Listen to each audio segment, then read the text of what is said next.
Hello my royal lovelies and welcome back to the channel, welcome to my home. In today's episode I want to talk, I think for the first time that I've spoken about it, but I know that talk has been happening ever since they got married, and of course I am talking about Harry and Meghan possibly potentially getting divorced. All those kind of rumours swirling around that topic. I've never really spoken about it because I normally like to wait until we've got some kind of concrete information about anything of this nature. Plus, it's with a view to looking at the negative rather than looking at the positive. But the rumours are kind of growing and things are circulating. So what I want to do is talk a lot kind of around the topic and around the issue, and just kind of see if we can make sense of the relationship, where it is today, and the implications of divorce. So let's get straight into it without further ado.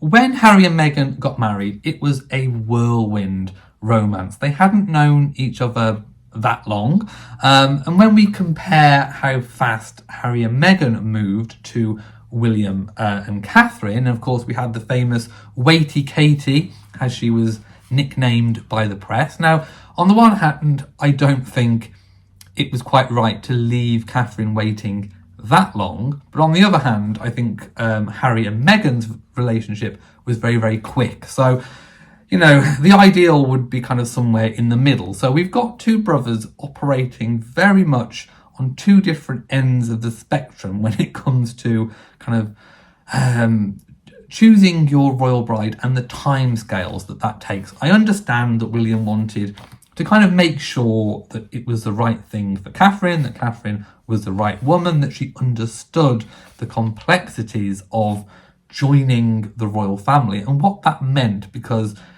William knew that, you know, it wasn't just him that she would be marrying into, it would be the firm, it would be the institution, it would be the country. And he quite rightly wanted to make sure that she was the right person to take all of that on. Harry, I think, was, you know, obviously a little bit older than William, probably had feelings that, you know, his time was running out. Meghan also, you know, being a lot older than what Catherine was when she came into the royal family, I think there was definitely a feeling of haste around everything, almost very reminiscent of the pressure that Prince Charles was put under to marry. And of course, he met Lady Diana Spencer, and that too was an even more whirlwind romance. And we know how that turned out. They turned out to be very ill matched. So being too quick can have its problems.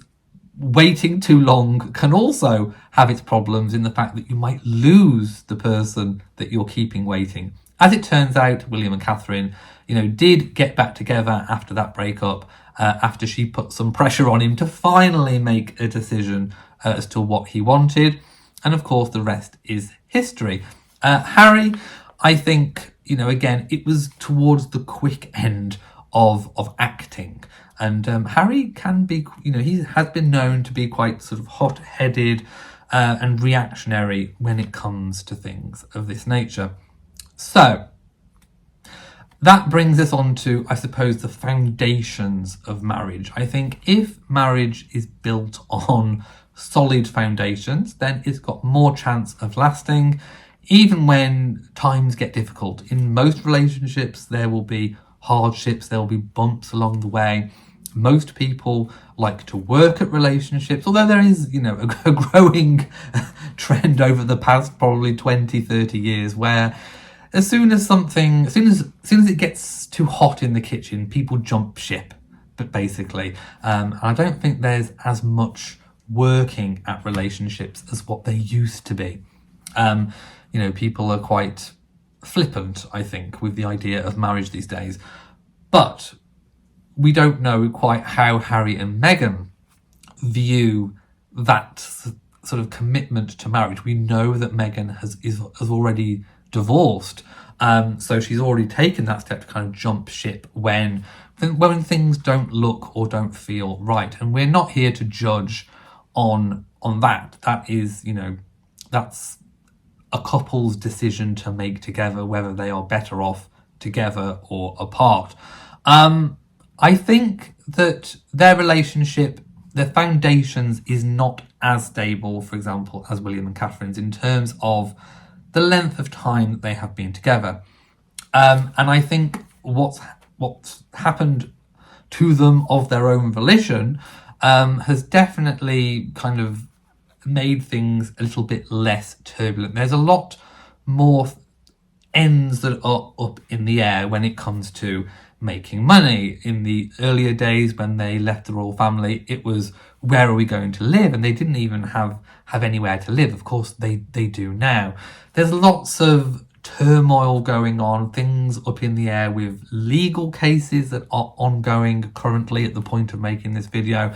There are family relationships, wider family relationships with regards to Prince Harry and the royal family, Meghan and her father's side of the family.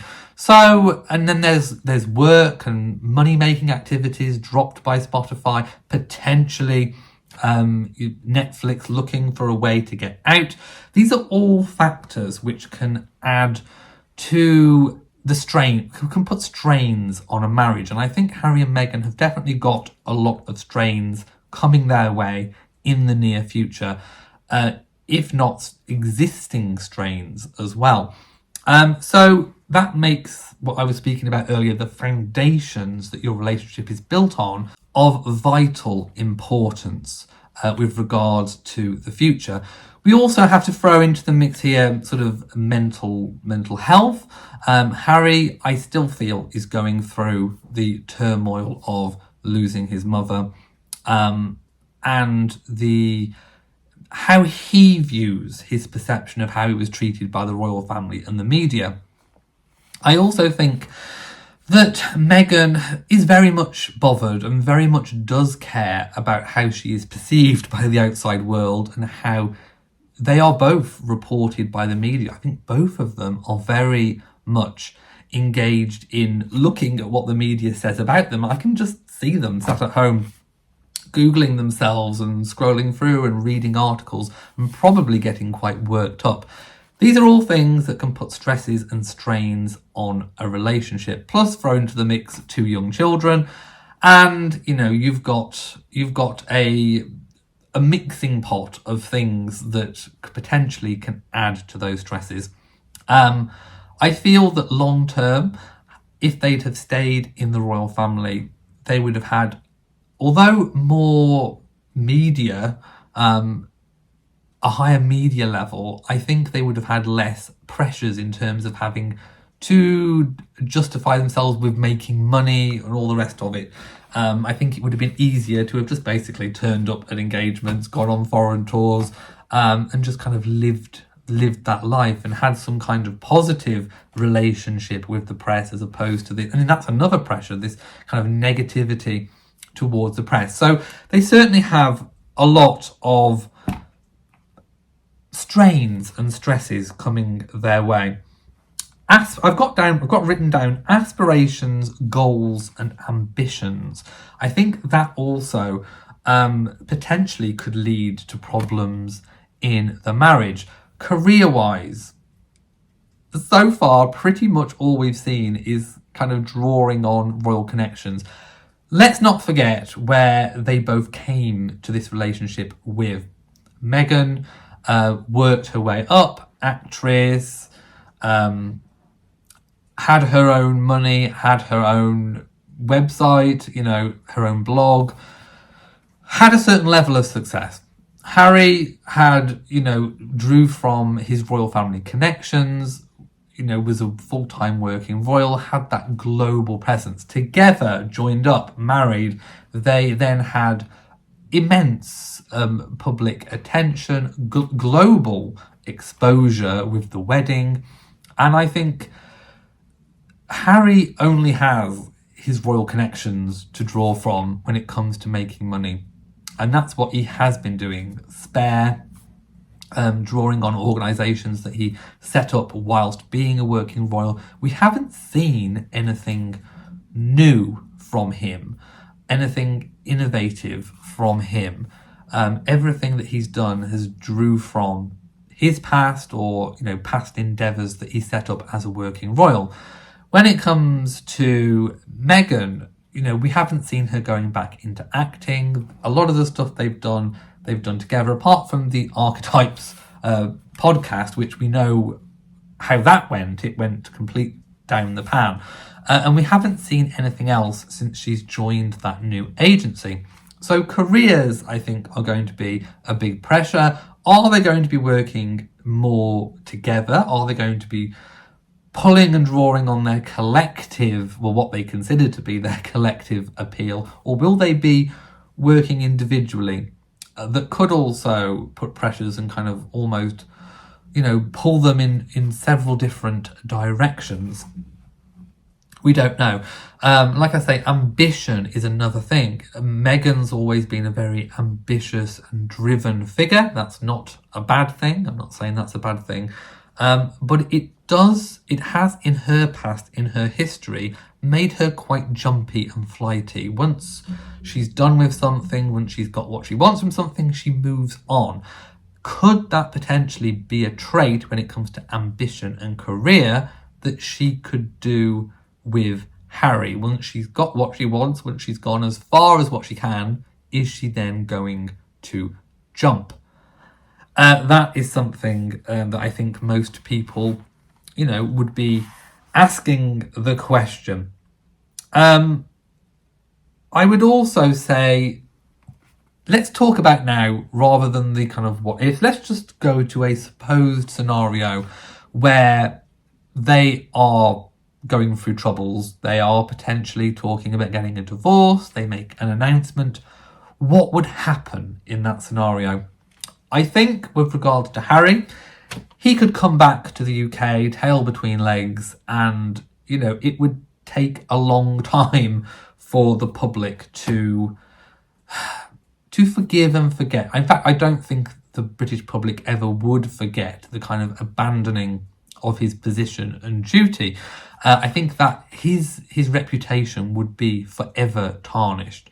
But I think the royal family would have Harry back, and I think he would try and work at making amends. But like I said, I don't think it would ever be, the public perception I don't think would ever be or feel quite the same about him.